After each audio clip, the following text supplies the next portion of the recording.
آزادی میں 30,000 علماء کو پھانسیوں پر لٹکایا گیا انگریزوں نے 30,000 علماء کو کشمیر سے لے کر دلی تک ہر درخت پر ایک عالم کی لاش لٹکتی تھی.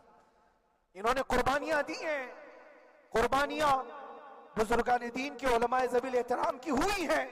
یہ اور بات ہے کہ اس جنریشن نے آج ہم کو دیکھا تو ان کو بہت بڑا لگتا ہے. یہ کوئی بہت بڑی بات نہیں تھی, بہت بڑی بات نہیں تھی. اس پروسیس سے بہت سارے علماء کو گزارا گیا ہے. سرکار مجاہد ملت رحمت اللہ تعالی علیہ ایمرجنسی کے زمانے میں 18 مہینے تک قید میں گزارے. 18 مہینے تک ایمرجنسی, وہ بھی ڈکٹیٹر کا زمانہ تھا. اس زمانے میں بھی آپ اندر رہے, لیکن باہر آنے کے بعد نہ آپ کے مشن میں کوئی کمی آئی, نہ آپ کی زبان میں کوئی لکنت آئی. اللہ والے جو ہیں وہ اللہ کی رضا کی طرف اور رسول پاک کی رضا کی طرف ہوتے ہیں. ہم سب بھی اس مشن کو آج یہاں سے زندہ کرتے ہیں. جہاں سے ہم چھوڑے تھے وہیں سے آگے بڑھتے, جہاں سے ہم چھوڑے تھے وہیں سے ہم آگے بڑھتے ہیں.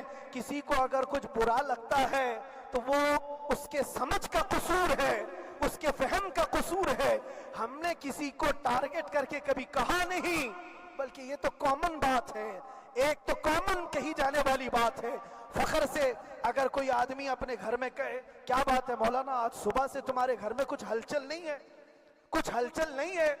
ہو سکتا ہے تمہارے گھر میں کوئی نہ ہو, تم اکیلے بیٹھے ہو, بیوی کہیں گئی ہے, ماں کہیں گئی ہے, گھر میں کوئی بنانے والا نہیں ہو, گھر میں خاموشی ہے, تو تم اگر اس کو جواب دے دو کہ کچھ دیر کی خاموشی ہے,